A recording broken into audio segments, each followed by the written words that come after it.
생활법률 14주차 강의 두 번째 시간입니다. 자, 손해배상의 범위 살펴보죠. 자, 우리가 이제 손해배상 청구를 할 때 이 손해는 크게 두 가지, 재산상 손해하고 어떤 정신적 손해 이렇게 나눠볼 수가 있어요. 근데 재산상 손해는 다시 두 가지로 나뉘어져요. 소극적 재산상 손해와 적극적 재산상 손해 이렇게 나눠지죠. 그래서 이 손해배상에서의 손해는 크게 다시 세 가지로 나눠 살펴볼 수가 있어요. 첫째, 소극적 재산상 손해, 그 다음에 적극적 재산상 손해, 정신적 손해 이렇게 세 가지로 나눠볼 수가 있어요. 정신적 손해를 우리가 흔히 위자료라고 부르죠. 여기서 이제 적극적 재산상 손해는 내가 현실적으로 지출한 손해예요. 그러니까 무슨 치료비라든지 사망한 경우에는 장례비라든지 이런 게 이제 적극적 재산상 손해고요. 소극적 재산상 손해는 어떤 경우냐 하면 예를 들어서 내가 다쳐서 치료를 받는 기간 동안 일을 못했단 말이죠. 내 그 기간에 일을 했었으면 내가 돈을 벌 수 있었는데 다쳐서 입원하는 바람에 돈을 못 벌었어요. 이게 이제 소극적 재산상 손해예요. 특히 이제 사망한 경우, 만약에 뭐 40대에 40살에 사망을 했다. 그럼 이제 우리 판례는 얼마 전까지는 가동 연령을 60세까지로 봤어요. 그러다가 판례가 변경됐죠. 65세로 지금 연장이 됐어요. 5년이 더 연장이 됐어. 그럼 이 사람은 65세까지 일을 할 수 있었는데 40세에 교통사고를 당하는 바람에 25년 동안 벌어들일 수 있는 수익을 못 벌어들인 거잖아요. 이게 소극적 재산상 손해예요. 그럼 여러분들 한번 생각해 보십시오. 우리가 이 자동차의 인적 사고로 인한 손해배상에 있어서요. 어떤 게 크겠어요? 소극적 재산상 손해가 크겠어요? 적극적 재산상 손해가 크겠어요? 정신적 손해가 크겠어요? 소극적 재산상 손해가 압도적으로 크죠. 압도적으로. 물론 소극적 재산상 손해가 안 나오는 경우가 있어요.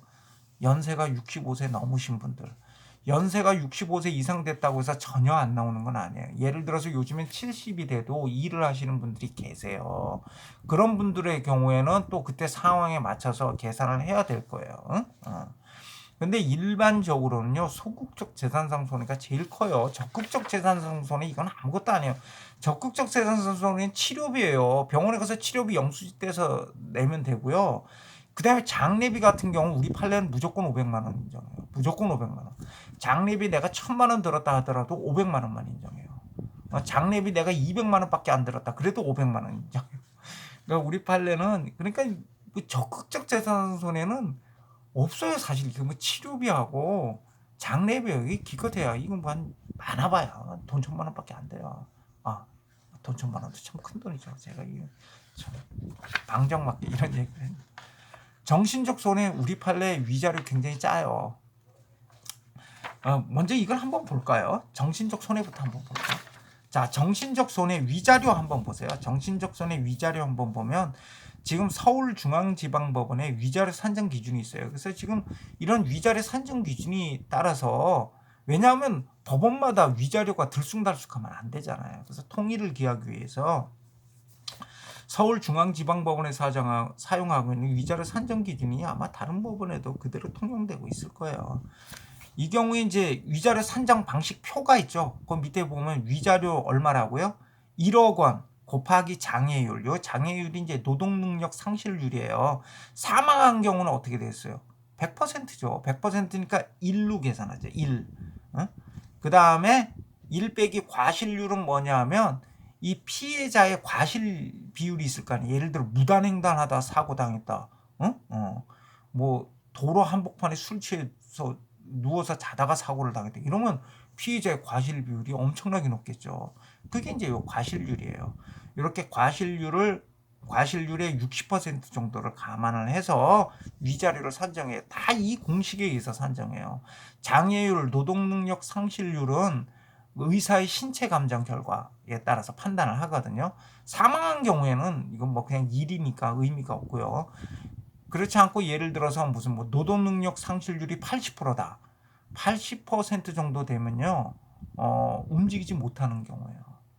그러니까 목 이하 부분을 움직이지 못하는 경우죠. 옆에 이제 개오인이 붙어야 되는 전신마비 뭐 이런 경우가 이제 80%거든요. 아주 굉장히 중한 경우죠. 아주 중장애죠. 자, 이런 경우 그러면 뭐예요? 0.8을 곱하겠죠. 그죠? 그다음에 만약에 뭐 30%다. 그럼 0.3을 곱할 거예요. 그다음에 이제 과실률 같은 경우에는 교통사고 현장 확인서라든지 교통경찰의 어떤 당시 그 정황에 대해서 이제 현장 교통사고 현장 확인서라든지 이런 데 이제 조사한 내용들이 있어요. 그런 걸 보고 이제 판단을 해요. 그래서 이 과실 판단하는 데 대해서는 이거 자료가 굉장히 많이 축적돼 있어요. 그래서 예를 들어서 무슨 뭐 2차선 도로에서 뭐 사고가 난 경우, 4차선 도로에서 난 경우, 뭐 그다음에 비포장 도로, 그다음에 포장 도로 이렇게 아주 세분화되어 있는 기준들이 있어요. 그래서 교통사고 과실 비율 산정 기준이라고 그래서 거의 백과사전 두께 정도 돼요. 거기에 보면 이제 다 나왔어요. 그거에 따라서 판단을 하는 거예요. 이거 판단할 때는 이제 경찰의 수사 기록이라든지 그 다음에 교통사고 현장 확인서라든지 이런 걸 이제 기준으로 해서 이제 과실 비율을 산정을 해요. 이렇게 해서 만약에 피해자의 과실이 하나도 없다. 피해자에게 과실이 하나도 없고 0%다. 이럴 경우 이 위자료로서 지급받을 수 있는 최고 금액은 1억 원이에요. 1억 원. 그 다음에 이제 그 위에 적극적 재산상손해 한번 보죠. 적극적 재산상손해는 치료비나 장례비라 그랬죠. 그 다음에 뭐 자동차 수리비 뭐 이런 것들이 이제 적극적 재산상손해에 해당이 되고요. 장례비 같은 경우에는 그냥 500만 원으로 그냥 다툼 없는 사실로 실무에선 정리하고 있어요. 이것도 오른 거예요. 예전에 300만 원이었어. 그래서 200만 원 올려줬는데 모르겠어요. 요즘에 또 올라갔는지. 제가 작년까지는 확인을 해봤는데 500만 원이었어요. 근데 모르죠. 금년에 또 한 200만 원 올려줬는지. 근데 하여튼 장례비는 그 500만 원으로 해서 그냥 다툼 없는 사실로 정리를 해요. 그러니까 실제로 내가 1000만 원 들었다. 그래서 1000만 원 영수증 내밀어도 법원에서는 500만 원만 인정해요. 그리고 내가 아무런 증거 안 내놨다. 그래도 법원에서 그냥 500만 원 인정해줘. 왜냐면 사망했으니까 장례는 치를 거 아니에요. 그죠? 그러니까 500만 원 인정한다. 근데 이제 문제는 이제 우리가 이제 교통사고로 인한 손해배상 청구 소송에 있어서 가장 쟁점이 되는 게 이 소극적 재산상손해요. 다른 거는 명확하잖아요. 그죠? 위자료 같은 경우도 산정 기준 딱 나와 있고요. 적극적 재산상손해는 정확하게 탁탁 떨어져요. 근데 문제가 이제 소극적 재산상손해야. 소극적 재산상손해. 자, 소극적 재산상손해란 일실이익이라고도 하는데요. 사고가 없었더라면 피해자가 장래에 얻었을 이익을 말해요. 예를 들어서 예전에 제가 한 상담을 한 사례가 있어요. 상담을 한 사례인데 실제로 사건을 맡은 건 아니고 상담을 한 사례인데 그때 그 아주 서울에 있는 대형 병원에 하여튼 그 대형 병원에 하여튼 과장급 그 의사분이셨는데 이분이 교통사고로 사망하셨어요. 나이는 아주 젊으셨어요. 젊으셨어. 한 40대 초반인가 해서 굉장히 젊은 양반이었는데 교통사고로 사망을 했어요. 근데 이거 한 20년 전에 내가 상담받은 거야. 그러니까 우리 그 학교 오기 전에. 근데 그때 그게 너무 아까워서. 왜냐면 이분이 당시 한 달 보수가 3,500만 원인가 4천만 원인가 이랬어요.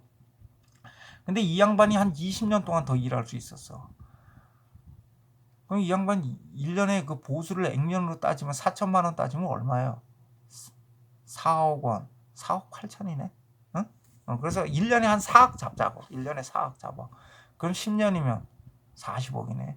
20년이면 80억이네. 장난 아니죠? 네, 장난 아니에요.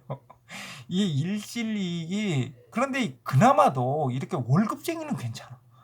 월급쟁이는 이제 월급이 있잖아요. 월급 가지고 계산을 하기 때문에 소극적 재산상손해 따지기가 그래도 괜찮아요. 참고로 왜 그분 사건은 내가 왜 안 맡았냐 하면 무보험 차량에 교통사고를 당해서 사망했어요. 안타깝게 무보험 차량.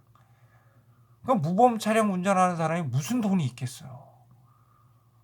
그럴 경우에 진짜 정말 그 돌아가신 분이 물론 안타깝지만 남겨진 가족 입장에서도 억울하죠. 어디 가서 배상도 못 받고 가장이 죽었는데 참 안타까운 일이죠. 예. 그래서 이 일실이익을 이가 산정을 할 때요. 월급쟁이 같은 경우 월급을 기준으로 하니까 그래도 편해요. 그런데 이제 개인 사업자인 경우, 또 개인 사업자인 경우에도 우리가 이제 전통적으로 했던 개인 사업자 같은 경우에는 우리 거기 이제 소극적 재산상 손해 부분 보면 맨 밑에 인군 구조 기본 통계 조사 보고서라는 게 있는데, 이거에 따라서 우리 그 직종별로 임금에 대해서 자세히 나와 있어요. 그걸 기준으로 해서 하거든요. 뭐 몇 년 차는 얼마, 몇 년 차는 얼마 쭉 나와 있어. 그런데 이렇게 널리 알려져 있는 전통적인 사업을 영위하는 경우는 괜찮은데, 새롭게 등장하는 사업들 많잖아요. 새롭게 등장하는 사업들 많잖아요. 그런 경우에는 여기 지금 그게 나와 있지가 않아요. 그러한 직종이나 업종은 안 나와 있어. 그럴 때는 굉장히 이제 논쟁이 벌어지죠. 그럼 그때 뭐 세무서에 신고한 소득 금액을 기준으로 그걸 기준으로 할 수 없어요. 왜냐하면 우리나라는요, 다 축소해서 신고하거든요. 아주 그냥 개인 사업자의 세금 탈루가 아주 상습화되어 있는 나라예요. 그러니까 내가 1,000만 원 벌어도 거기는 200만 원밖에 신고가 안 돼 있어요. 그러니까 그걸 기준으로 할 수는 없어요. 그걸 기준으로. 안타까운 일이죠. 안타까운. 그래서 그때는 굉장히 이제 논란이 벌어지죠. 양측의 공방이 치열하죠. 자, 일실이익이라고도 하는데, 사고가 없었더라면 피해자가 장래 얻었을 이익을 말한다. 그걸 이제 소극적 재산상손해라고 해요. 불법행위 당시에, 그러니까 사고를 당할 당시에 피해자의 소득을 기준으로 하고요. 피해자의 소득에 관한 명확한 증명 자료가 없는 경우에는 추정 소득에 의하는 수밖에 없어요. 그때 그 추정 소득은 어떻게 하느냐? 그 밑에 별표 3개 되어 있는 부분 한번 보세요. 추정 통계 소득은 인군 구조 기본 통계 조사 보고서 등 통계 자료에 근거해서 산정을 한다 이거예요. 그리고 여기 이런 소득 추정 소득의 가동 기간, 내가 일할 수 있는 기간, 그다음에 노동 능력 상실률. 만약에 노동력 상실률이 뭐 50%다 그러면 0.5를 곱하는 거고요. 사망했다. 그럼 100%니까 그때는 뭐 곱하고 말고 할 게 없죠. 그냥 1이죠, 1. 이렇게 해서 곱해서 산출을 한다. 그리고 피해자가 사망한 경우에는 가동 기간까지 생계비를 공제해야 공평하죠. 그죠? 내가 만약에 뭐 40에 사망을 했는데 65세까지 돈을 벌 수 있었다. 그럼 25년 동안 내가 벌었을 수익. 근데 그 수익이 다 내가 그냥 내 수익으로 남나요? 그렇지는 않죠. 왜냐면 그 수익 중에 나도 먹고 살아야 될 거 아니야. 만약 살아 있었다면 25년 동안 그럼 나는 그냥 공기 숨만 쉬고 물만 먹고 사나요? 그렇게 살 수는 없죠. 그러니까 분명히 생계비가 소비가 됐을 거란 말이죠. 그래서 이 생계비는 보통 3분의 1을 공제를 해요. 예를 들어서 내 25년 동안 만약에 수익 금액이 30억이다. 그럴 리는 없겠지만 이양 뭐 예를 드는 거 크게 들죠. 뭐 30억이다 그러면 그중에 3분의 1 10억은 생계비로 썼다 이렇게 보고 20억만 인정한다 이 얘기예요.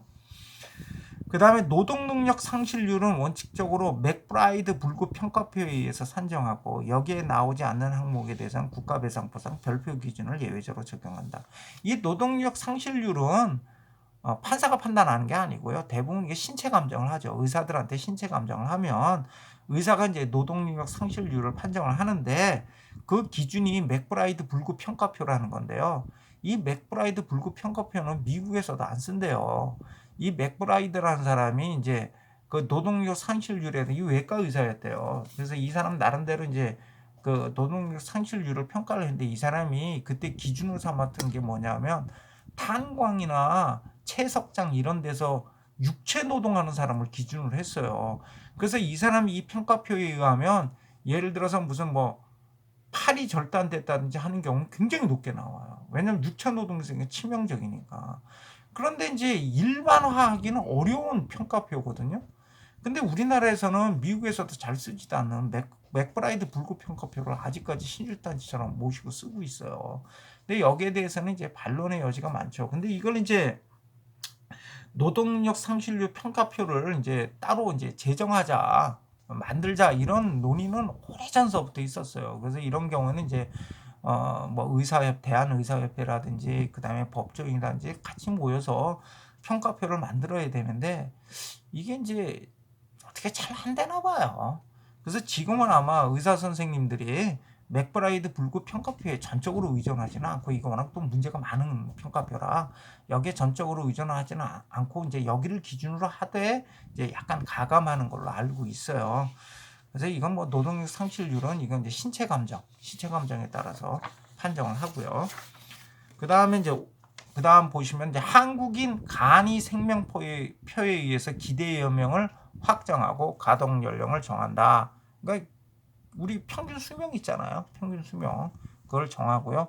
가동 연령을 정하는데 이 가동 연령이 매년 이제 조금 일정 기간마다 변해요. 아주 예전에는 55세였어요. 55세까지 돈을 벌 수 있었다. 이렇게 이제 했었는데 그걸 60세로 올렸어요. 5살 올렸다가 얼마 전에 작년이었구나. 작년에 65세로 대법원에서 가동 연한을 65세로 5년을 올렸어요. 이제 보험회사에서는 이제 난리를 쳤죠. 난리를 쳤죠. 무슨 지금 뭐가 평균적으로 65세까지 돈을 버냐? 아직까지 공무원 정년이나 이런 게 다 60세인데 무슨 65세냐? 뭐 이렇게 좀 논란이 좀 있었죠. 근데 하여튼 판례가 5살을 더 연장해서 지금 65세까지 돈을 벌 수 있는 것으로 이렇게 보고 있죠. 그래서 거기 이제 조그마한 글씨 별표 하나짜리 한번 보시면요. 특별한 사정이 없는 한 한국인 생명표의 평균 여명까지 생존하고 65세가 될 때까지 이제 그 도시 일용 노동 또는 농촌 일용 노동에 종사할 수 있다. 이렇게 판정을 한다는 거예요. 그래서 예를 들어서 만약에 어떤 사람이 정년이 60세까지다 하는 경우에는 60세까지는 그 회사에서 근무하면서 받았던 돈, 월급을 기준으로 해서 이제 소득을 산정하고요. 60세가 넘은 65세까지는 도시지역 거주자다 그러면 도시 일용노임을 기준으로 해서 산정을 하고요. 농촌지역 거주자다 그러면 농촌 일용노임을 기준으로 해서 산정을 해요. 그리고 사고 당시에 무직자다. 직업이 없어. 그럼 이 사람 소득이 없는 게 아니고 이때는 이제 농촌지역 거주자인 경우에는 농촌 일용노임을 기준으로, 도시지역 거주자인 경우에는 도시 일용노임을 기준으로 해서 산정을 해요. 무직자라고 해서 이 사람은 직업이 없으니까 소득이 없다 이렇게 계산하는 게 아니에요. 그러니까 도시 일용노임, 농촌 일용노임을 기준으로 산정을 한다 이거예요. 거기 조그만한 별표 4개짜리 한번 볼까요? 도시 일용 노동자의 경우에는 대한건설협회에서 발간하는 월간 거래 가격상의 시중 노임 단가가 있어요. 건설 노임 단가 있죠? 그 건설 노임 단가 중에 보통 인부, 건설 노임 단가에서 보통 인부 그 금액을 이제 22일, 한 달에 22일은 일할 수 있다 이렇게 보는 거죠. 22일을 곱해서 산정하고요. 농촌 일용 노동자인 경우에, 농촌 지역 거주자인 경우에는 농협에서 조사를 해요. 그래서 그 일용노임, 농촌 지역 일용노임에 25일을 곱해요. 그러니까 농촌 지역에서는 비와도 일을 할 수 있다는 거죠. 그래서 이것도 좀 날짜를 좀 통일시켜 줬으면 좋겠어. 근데 하여튼 도시 지역은 22일만 일할 수 있다고 계산하고 농촌 지역은 25일 일할 수 있다고 계산을 해요. 농촌 일용노임이 더 비싸요. 도시가 아니에요. 도시 지역은 모르겠어요. 뭐 특수한 기술이 있는 경우는 모르겠는데 건설 인부 중에 보통 인부로 들어가면 농촌 일용노임이 더 비싸요. 그리고 농촌은 뭐 25일을 곱하잖아. 그래서 농촌 월 평균 농촌 일용노임이 훨씬 비싸요. 그러니까 월 단위로 계산하면 이게 훨씬 비싸요. 왜냐면 25일까지 곱하잖아. 아마 절대 금액 자체도 그 농촌 일용노임이 더 높을 거예요. 보통 인부보다, 도시 지역의 보통 인부보다. 그래서 요걸 기준으로 계산을 해요. 뭐 안타깝지만 가끔 가다가 무슨 뭐 어디 어린 나이에 사고로 사망하는 경우가 있어요. 그런 경우에도 얘는 직업이 없으니까 뭐 일실 수익이 없는 거 아니에요. 그렇게 계산하는 게 아니고 얘가 돈을 벌 수 있었던 때부터 65세까지 이 일용노임을 기준으로 해서 계산을 해요. 가동 개시 연령은 원칙적으로 성년이 되는 20살까지예요. 만약에 10살에 사고를 당해서 사망했다, 안타까운 일이죠. 이때는 20세까지는 돈을 못 버는 거죠. 그죠? 그때는 돈을 못 버는 거니까 그건 빼고 20살서부터 돈을 벌 수 있는 것으로 보는데, 또 여기에 뭐가 있냐, 남자의 경우에는 병역 복무 기간을 제외해요. 그래서 22살 2년을 빼요, 남자의 경우는. 그래서 이거에 대해서 이건 남녀 차별 아니냐 이런 논란이 많아요. 왜 남자는 왜 병역 복무하는 걸 왜 빼냐? 요새 군대 가도 월급 주는데 이걸 왜 빼냐 이거죠. 그래서 요 문제도 또 요새 논란이 되고 있어요. 왜 남자들 경우 2년을 왜 빼냐는 거예요. 근데 지금 아직까지는 20살서부터 이제 이렇게 수익을 돈을 벌 수 있는 것으로 보고요. 남자의 경우에는 이제 2년을 뺀다. 2년을 빼서 22살서부터 돈을 벌 수 있는 것으로 이렇게 계산을 해요. 그 다음에 직종별 가동 연한을 보면 이거 예전 거예요. 예전 거라서 요즘에 또 이제 바뀔 수도 있어요. 다방 종업원, 예전에 다방 레지라 그랬죠. 근데 요즘에는 없죠. 요즘에 다 이제 커피 전문점인데 무슨 다방 종업원이 이게 옛날 거예요. 35세. 어휴, 너무 어리다. 근데 프로야구 선수는 40세. 근데 40세 넘겨서 하는 사람들도 가끔 있죠. 의사, 한의사, 약사, 소설가는 65세. 소설가 뭐 70, 80 넘어도 소설 쓰시는 분들 계신데, 그러니까 요즘하고는 좀 안 맞아. 옛날 거예요. 법무사, 변호사, 목사 70세. 이야, 법무사, 변호사는 길다 길어. 이게 직종별 가동연한 누가 정했겠어요? 판사가 정한 거죠. 재판하면서. 그러니까 법무사, 변호사는 이렇게 긴 거야. 농담이에요. 자, 이렇게 해서 계산을 하고 그 다음에 중간이자를 또 공제를 해줘야 돼요. 이 중간이자 지금 호프만식 계산법에 의해서 일반적으로 다 호프만식 계산법에 의해요. 호프만식 계산법에 의해서 중간이자를 공제해서 현재가액을 이제 산정해서 이제 배상금으로 정하죠. 왜냐하면 내가 지금 만약에 어떤 사람이 40세에 사망해서 65세까지 돈을 벌 수 있었다. 25년 동안 이 사람 벌어들일 수익이 만약에 10억이다. 이렇게 보자고요. 25년 동안 10억을 벌어들인다. 자, 이때 이 10억은 원래 어떻게 이 사람이 지급받는 거죠? 25년 동안 매달 지급받는 거죠. 매달. 근데 이 사람이 지금 한꺼번에 다 땡겨서 받게 되면 이 양반 입장에서는 굉장히 유리한 거 아니에요. 그죠? 여러분들 10억을 매달 나눠서 25년 동안 나눠 받는 거하고 한꺼번에 받는 거하고는 다르죠. 이때 한꺼번에 만약에 받게 되면 어떻게 되죠? 중간 이자를 공제해야죠. 그래서 현재 가치를 산정해야죠. 그죠? 중간 이자를 공제해서 현재 가치를 산정해야겠죠. 이때 중간 이자를 공제해서 현재 가치를 산정하는 방법이 호프만식 계산법이다. 그래서 10억인 경우에는 중간 이자 공제해서 현재 가치 산정하면 뭐 한 7억이 나온다든지 뭐 이렇게 되겠죠. 그 다음에 이제 과실상계 한번 보시면 마지막으로 이렇게 이제 손해는 이렇게 해서 산정하는 거예요. 근데 여기 이제 과실상계를 해요. 과실상계는 뭐냐면 피해자의 과실을 고려해서 배상액을 감액하는 거예요. 피해자의 과실을 고려해서. 여기 과실은 피해자의 과실을 말해요. 그러니까 손해배상을 청구하는 사람, 피해자의 과실을 고려해서 상계한다. 이건 뭐냐면 아까 내가 말한 것처럼 예를 들어서 무단횡단을 했다든지 신호 위반을 했다든지 아니면 뭐 내가 예전에 직접 맡았던 사건인데 정말 황당한데요. 횡단보도에 술이 취해가지고 횡단보도에 누워 자고 있었어요. 새벽 2시에. 그래서 사망했거든요. 이런 경우는 과실 비율이 70%나 나왔어요. 70%. 과실 비율 70%. 참 안타까운 일이죠. 젊은 사람이었는데 사업을 하시는 분이었는데 홀어머니 계셨어요. 결혼을 안 하고 젊은 친구였는데 돈 많이 벌었어요. 그런데 친구들과 같이 술 먹다가 술이 취해가지고 새벽 2시에 횡단보도에 술이 취해 쓰러져 잔 거예요. 왜 횡단보도에서 자? 참 가슴 아픈 일이죠. 아주 옛날 얘기예요. 그런 경우 이제 과실상계를 한다. 과실상계를 한다. 다음에 이제 형사합의금 한번 보시죠. 자, 형사합의금은 재산상 손해배상금의 일부로 지급된 것으로 보아 재산상 손해배상에서 공제하는 게 원칙이에요. 형사합의금으로 우리가 이제 보통 이제 교통사고가 발생하게 되면 사망 사건이라든지 이런 경우에는 이제 서로 합의를 하잖아요. 그럼 형사합의금을 지급을 한단 말이죠. 그러면 피해자 측에서 유족이나 이런 측에서 이제 처벌을 원하지 않는다 이런 이제 탄원서 같은 거 써주고요. 서로 이제 합의를 하게 되죠.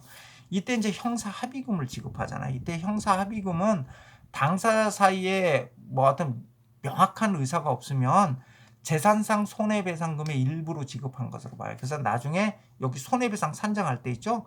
손해배상 산정할 때 그러니까 소극적 재산상 손해, 적극적 재산상 손해 산정할 때 거기서 그 금액에서 빼준다고요. 빼줘요. 그런데 만약에 당사자 사이에 위로금 쪽으로 지급한다, 위자료 쪽으로 지급한다, 보험금 또는 손해금과 별도다, 뭐 손해금과 별도 또는 보험금과 별도, 이런 식의 어떤 당사자 사이에 명시된 의사가 있는 경우, 형사 합의서에 뭐 보험금과 별도로 지급합니다, 아니면 뭐 위로금 쪽으로 지급합니다, 이런 표현을 명시하고 있다면 이때는 위자료의 일부로 지급된 것으로 봐요. 그래서 위자료액을 산정할 때 참작한다. 그래서 이제 이론적으로 따지면요, 엄격하게 따지면 당사자 사이에 별다른 합의가 없으면 재산상 손해 일부로 지급된 것으로 봐서 재산상 손해액에서 형사합의금으로 1,000만 원 지급부터 1,000만 원을 다 공제를 한다는 거예요. 그 다음에 만약에 위로금 쪽 보험금과 별도라는 의사를 표시했으면 이때는 위자료의 일부로 지급된 것으로 봐서 위자료 산정할 때 참작을 한다는 거야. 참작 사유. 위자료 참작 사유. 위자료의 일부를 지급했다는 게 아니라 위자료 산정할 때 참작 사유가 해야 돼. 그러니까 참작 안 할 수도 있다는 건데 실제로는 다 참작해요. 실무에서 다 참작해. 다 참작해. 그러니까 별반 차이가 없어요. 사실은. 그러니까 손해액을 최종적으로 손해액을 산정할 때는 별반 차이가 없어. 별반. 아니 이걸 재산상 손해에서 공제를 하든 정신적 손해에서 공제를 하든 다 공제하는 건 마찬가지잖아. 결국엔 피해자가 받는 돈은 똑같잖아요. 그렇잖아요. 그런데 이제 우리가 재산상 손해 일부로 지급했던 재산상 손해에서는 그 전액을 공제를 하지만 그냥 위자료 쪽으로 지급했다, 손해금과 별도로 지급했다, 보험금과 별도다, 이런 표시가 있으면 위자료 산정의 참작 사유에 불과하다 그랬잖아. 그러니까 참작을 안 할 수도 있지만 실무에서는 다 참작한다니까. 다 참작해. 그것도 전액을 다 참작해. 그러니까 별반 차이는 없어요. 사실은 별반 차이는 없어. 다음에 6쪽 한번 보시죠. 자동차 보험 한번 보죠. 자동차 보험. 자, 책임보험 한번 봐요. 자동차 보유자는 자동차의 운행으로 다른 사람이 사망하거나 부상한 경우에 피해자에게 일정한 금액을 지급할 책임을 지는 책임보험. 이걸 책임보험이라 그래.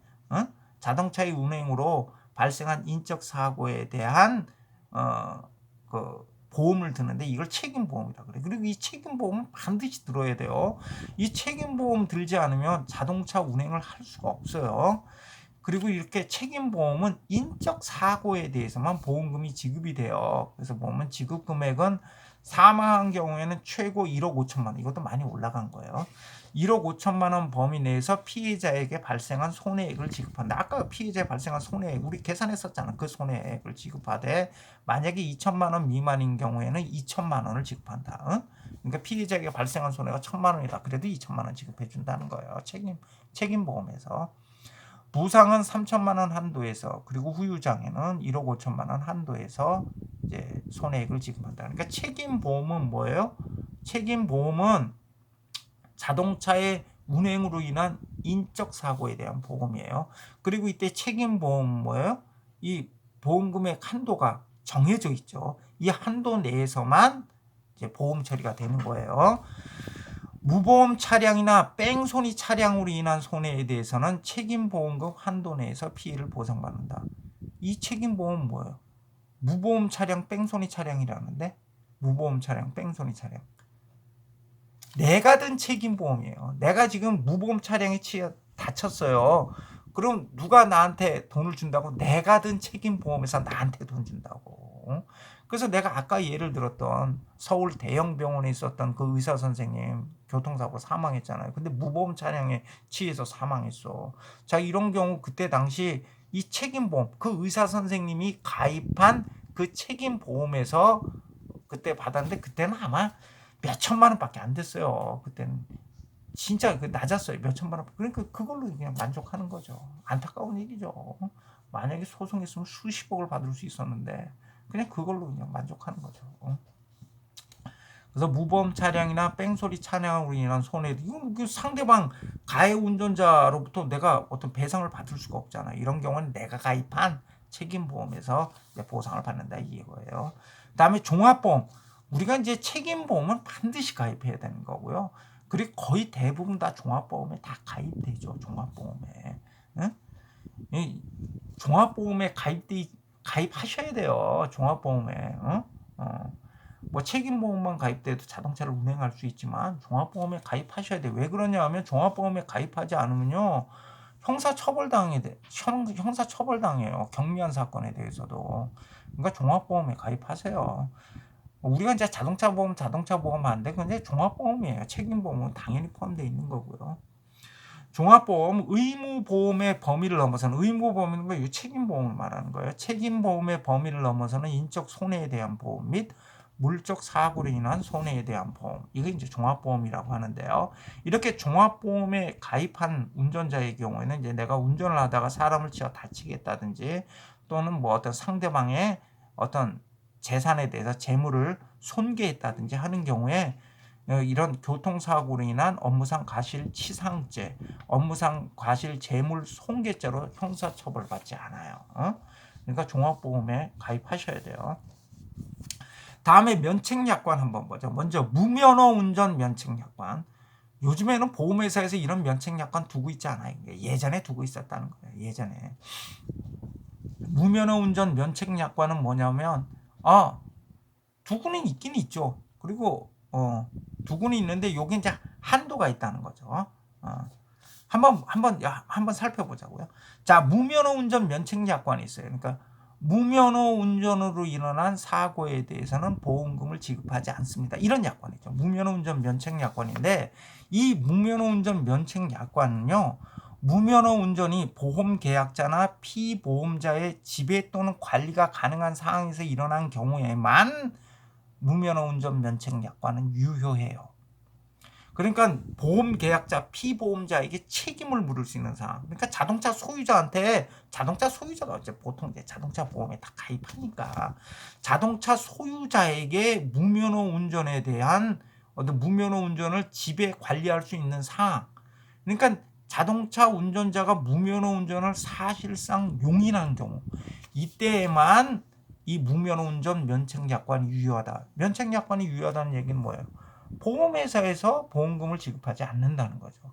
어떤 경우에만 차량 소유자, 보험 가입자인 차량 소유자가 무면허 운전을 사실상 용인한 경우, 그때에만 이 무면허 운전 면책약관은 유효하다는 거예요. 그 왜 그러냐 하면 예를 들어서 무슨 무단운전 같은 경우 한번 보세요. 무단운전 같은 경우 차량 소유자는 배상 책임을 지잖아요. 그런데 이때 무단운전을 한 사람이 운전면허가 없어. 그러면 보험회사는 면책돼. 이런 게 어디 있어, 이런 게. 우연히 무단운전자가 운전면허가 있는지 없는지에 따라서 보험회사는 책임을 지기도 하고 면하기도 하네요. 차량 소유자는 여태까지 보험료를 열심히 납입한 차량 소유자는 어떤 경우든 배상 책임을 져야 되는데 보험회사는 무단운전자가 운 나쁘게 보험회사 입장에서는 무단운전자가 운 좋게 얘가 무면허 운전이야. 운전면허가 없어. 그럼 보험회사는 봉잡았네. 보험회사는 보험금 지급 안 해도 되네요. 부당하다 이거예요. 그렇잖아. 보험회사가 땅 파서 장사하는 게 아니지. 지금 누구한테 보험회사는 뭐예요? 보험료라는 걸 받았잖아요. 보험회사는 지금 보험료 받은 사람이에요. 이 사람이 무슨 자선사업 하느라고 보험금 지급해주는 사람이 아니거든. 보험회사는 보험료 받았잖아. 보험료 받았으면 책임질 만한 사유였으면 당연히 보험금을 지급해줘야죠. 그래서 무면허 운전 면책약관은 어떤 경우만 유효해요? 자동차 보유자에게 그 무면허 운전에 대해서 책임을 물을 수 있는 경우. 그러니까 자동차 보유자가 사실상 무면허 운전을 용인한 경우, 이럴 때는 무면허 운전 면책약관이 유효하고 보험회사는 보험금을 지급할 의무가 없다는 거예요. 지급할 책임이 없다는 거예요. 그 어떤 경우냐? 그 밑에 별표 2개를 보시면 알아요.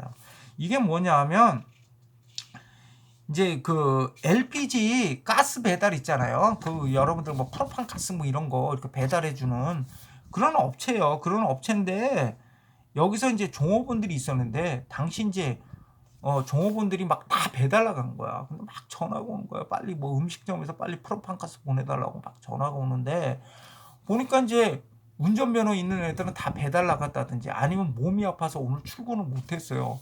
근데 저기 딱 보니까 나이 어린 종업원이 하나 있는데 얘는 아직 운전면허가 없어. 그러니까 사장님이 야 너라도 가서 좀 배달하고 와라. 지금 바쁜데 지금 너 배달하고 와. 근데 걔가 운전면허가 없는데 그 전에 몇 번 배달을 나갔다 왔어. 그래서 그때도 그 뭐야 사장님이 야 너 가서 배달 나가줘. 배달 이거 배달하고 와. 그래서 얘가 운전면허가 없는데 차에다가 프라판 가스 싣고 배달 나갔다 사고가 난 거예요. 자, 이런 경우에 이 지금 이 차량 보유자는 누구예요? 사장님이죠. 사장님 이름으로 된 차니까. 이 사장님이 이건 뭐예요? 무면허 운전을 사실상 종용했죠. 이거 무면허 운전을 하라고 그런 거 아니에요. 얘 면허 없다는 걸 뻔히 알면서도 야 지금 급하니까 너라도 나가서 배달 나가. 자, 이런 경우에는 보험회사는 책임이 없다는 거예요. 이런 경우에 이제 보험회사는 이 무면허 운전 면책약관에서 책임을 지지 않는다는 거죠. 이때는 그 회사 사장님이 그 양반이 책임을 져야죠. 보험회사는 보험금 지급 책임이 없다 이런 거. 다음에 7쪽을 한번 보세요. 7쪽 한번 보시면 자 내가 이제 앞서서 한번 설명을 했었는데요. 사망이나 상해를 보험으로 하는 인보험에 있어서는요. 보험사고가 고의로 발생한 경우에만 보험회사가 면책된다 그랬죠. 그죠? 중과실로 발생한 경우에도 보험회사는 보험금 지급 책임을 진다 그랬어요. 그래서 자 음주운전 면책 약관의 유효성 여부인데요.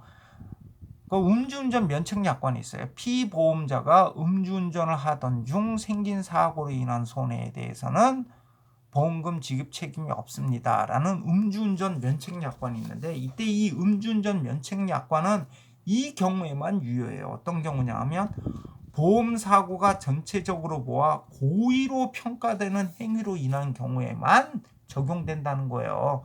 만약에 과실 또는 중과실로 인한 행위로 인한 경우까지 보상하지 않는다는 취지라면 이건 무효라는 거예요. 그러니까 음주운전 면책약관은 어떤 경우에만 유효해요?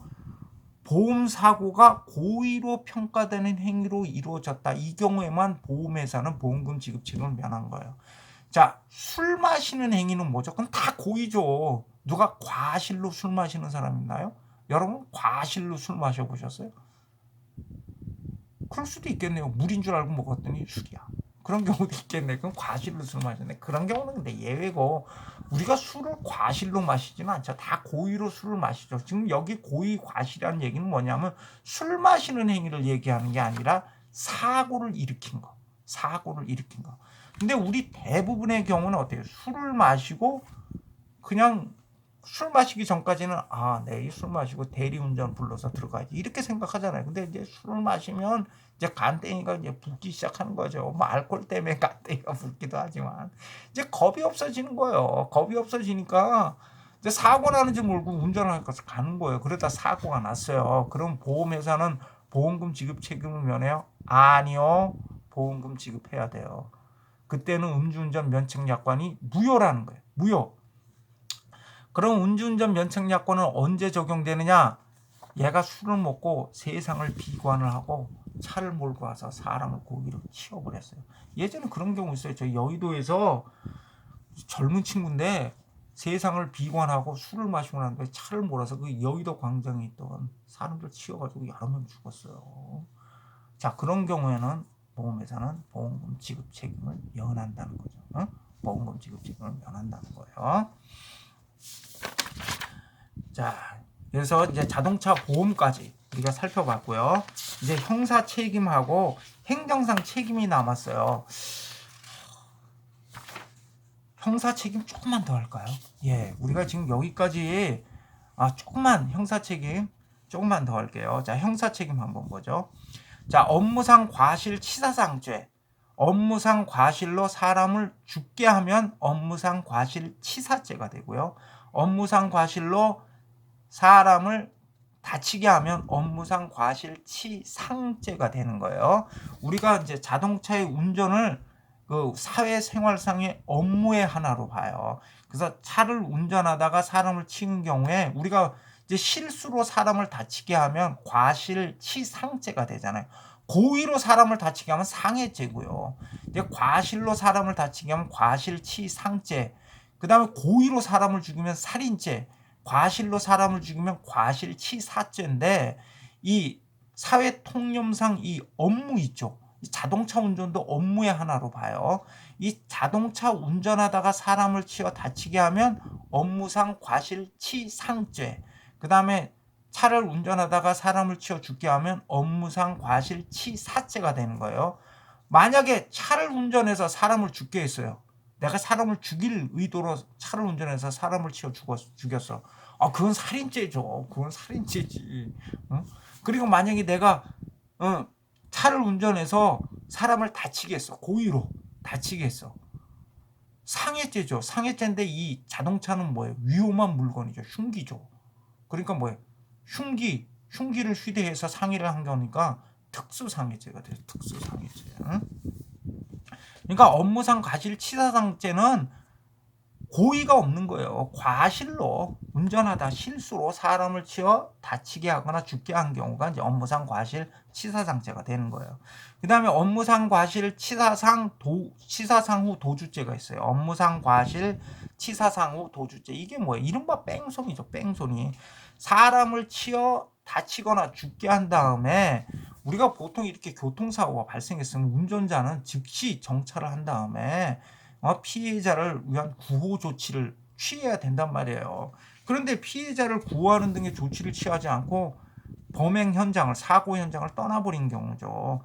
이게 이제 업무상 과실치사상 후 도주죄라고 하는데 이게 특정범죄, 가중처벌 등에 관한 법률에서 가중처벌돼요. 그래서 이 형량이 굉장히 높아요. 여기 보면 사망에 이르게 한 경우에는 사형 무기 5년 이상의 징역이고요.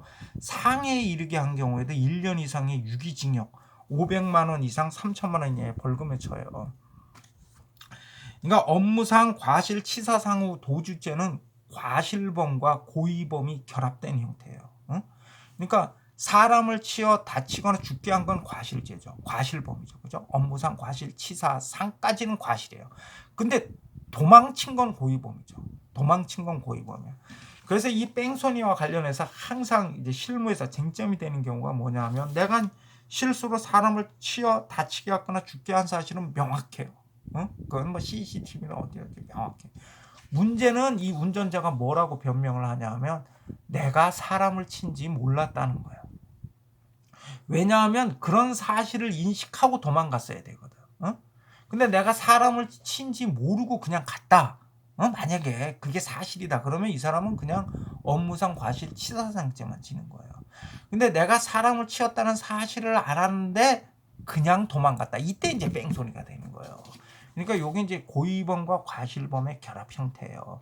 그래서 이제 흔히 이제 실무에서는 운전자들이 그런 식으로 변명을 해요. 나는 사람을 친지 몰랐다. 그래서 예전에 아마 그 실제 문제가 됐던 사안인데 그게 뭐냐 하면 아파트 단지에서 주차장에서 이렇게 지하 주차장에서 올라오다가 이 차가 좀 큰 차였어요. 봉고 차였던가 이랬는데 스타렉스였던가. 근데 딱 올라오다가 그 지나가던 입주민을 치었어요. 치고 그냥 갔어요. 이 차가.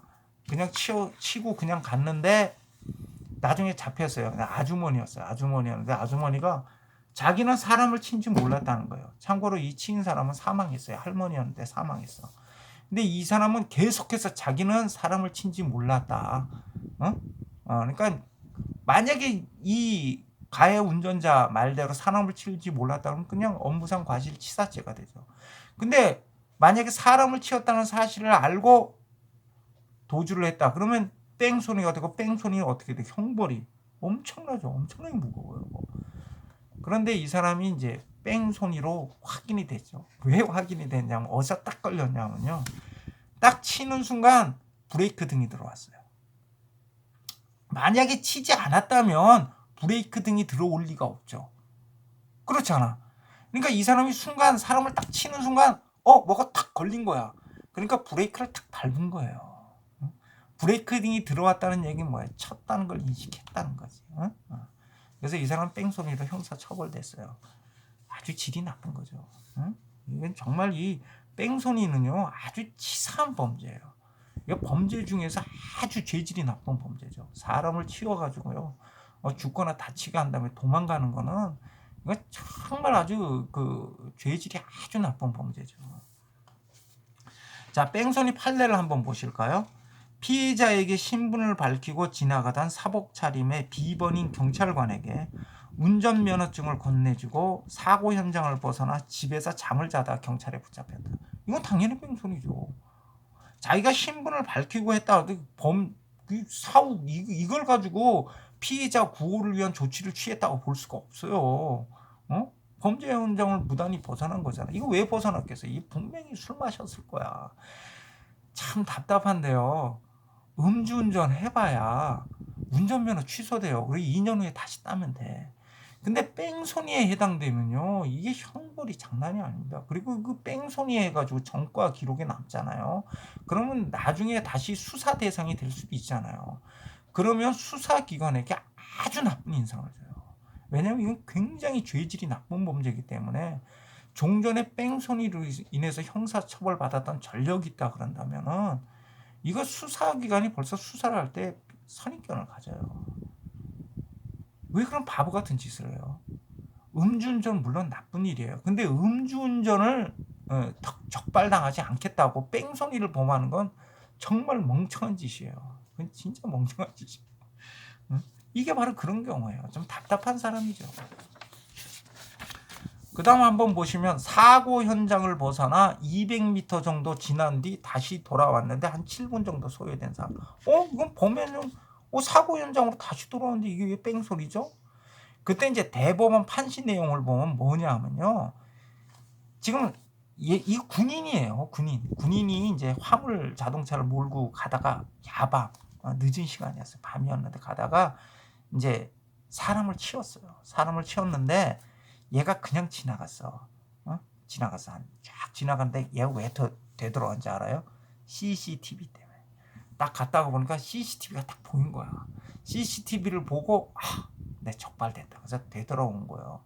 그리고 당시 이제 법원에서 보면 그때 충분히 주정차를 할 수가 있었어요. 그 사람을 치인 보행자를 치인 장소에서 거기에 충분히 주정차할 공간이 충분히 있었어요.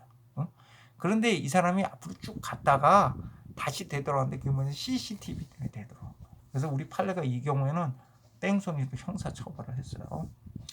그 다음에 피해자에게 연락처를 주고 대화하던 중 출동한 경찰에게 이것도 또 음주운전 사실 숨기려고 또 사건 현장을 벗어났다가 다행히 얘는 되돌아와서 20분 후에 되돌아와서 피해자와 1시간가량 합의를 시도한 경우 피해자 그렇게 크게 다치지 않았네요.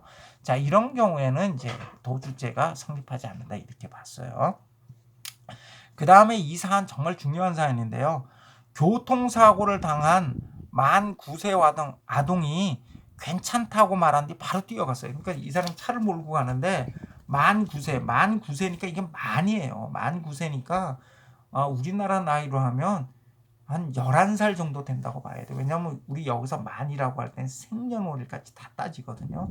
그러니까 한 11살 이 정도 되는 거예요. 그러니까 초등학생은 다 여기에 해당된다고 보시면 돼요. 초등학생은 다. 교통사고를 당한 만 9세 아동이 이제 우리 가다가 이제 차를 운전해 가다가 초등학생을 딱 쳤어요. 뭐 심하게 친 건 아니지. 이제 툭 건드려놨어. 그런데 초등학생이 퉁수가 딱 일어났다가 애들은 어른들에게 혼난다고. 애들은 이제 어른들에게 혼날까봐. 그러니까 애죠. 괜찮아요. 그러면서 막 도망간 거야. 야, 너 괜찮은 거야? 괜찮아요. 뭐 혼날까봐 막 도망간 거야. 근데 애도 그때 이제 놀래서 그런 거고 나중에 지나보면 온몸이 시퍼렇게 멍들고 그러죠. 자, 이럴 때 애가 막 뛰어갔을 때는 어떻게 해야 돼요? 뛰어가서 잡아야 돼요. 뛰어가서 잡아야 돼요. 그거 안 잡았다면 큰일 나요. 초등학생을 딱 쳤는데 초등학생이 괜찮아요. 그러면서 뛰어가면 바로 쫓아가서 잡아야 돼요. 바로 쫓아가서 잡아. 그리고 또 강제로 멱살 잡고 막 하면 안 돼요. 그러면 큰일 나고 바로 잡은 다음에 119에 전화하세요. 그래서 119 구급차 출동시킨 다음에 병원으로 바로 가셔야 돼요. 그리고 부모한테 바로 연락해 줘야 돼요. 그러지 않으면 뭐가 돼? 뺑소니가 돼요. 뺑소니. 여러분들 뺑소니로 유죄 판결 받아요. 그러지 않으면. 애들은 판단 능력이 없다는 거예요. 그래서 초등학생인 경우에는 괜찮아요 하고 뛰어가더라도 무조건 쫓아가야 돼요. 무조건 쫓아가서 잡은 다음에 여러분들이 개인적으로 애 데려가면 안 돼요. 그랬다가 요즘 큰일 나요. 119에 전화하세요.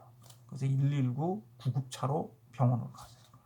그 다음에 부모한테 연락하고. 그러지 않고 여러분들 사고 현장 떠났다가는 뺑소니로 형사처벌됩니다. 내가 말했잖아. 이 뺑소니는 뭐라고? 아주 죄질이 나쁜 범죄예요. 여러분들 평생 그렇게 나쁘게 살지 않았잖아. 근데 한순간에 아주 죄질이 나쁜 사람이 돼버려요. 어? 여러분들 이거 가지고 소송 한번 해보세요. 어? 여러분들 직장에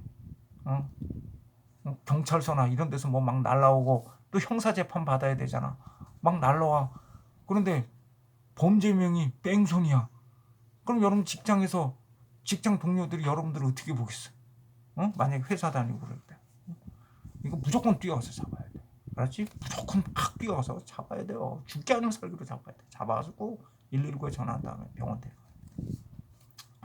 그런데 사고 당시 만 15세면 고등학교 1학년이라든지 아마 중학교 3학년이라든지 요 정도 됐을 거예요. 만 15세인 피해자가 이제 가다가 이제 중고등학생을 치니까 제일 애매한 게 중학생이야. 제일 애매한 게 중학생. 그래서 우리 판례는 보통 만 12세면 중학교 1학년, 초등학교 6학년. 그래서 만 12세 이하 미만인 경우에는 무조건 뛰어가서 잡아야 되고요. 중학교는 애매해요. 그러니까 그런 거 따지지 말고 딱 봐서 미성년자다, 청소년이다 그러면 무조건 붙잡아놓고 119 연락해가지고 병원으로 호송하세요. 그러지 않으면 뺑소니 돼버려. 얘는 한 고등학교 1학년 정도 됐을 거예요. 사고 당시 만 15세인 피해자가 스스로 일어나 운전석으로 다가오자 운전자가 두 차례에 걸쳐 괜찮냐 이렇게 물어봤어요. 야 학생 괜찮아? 괜찮으니까 아 괜찮아요 이렇게. 그러면 다음에 한번 너 뭐 만약 안 좋으면 연락해 그러고 떠난 사람이야.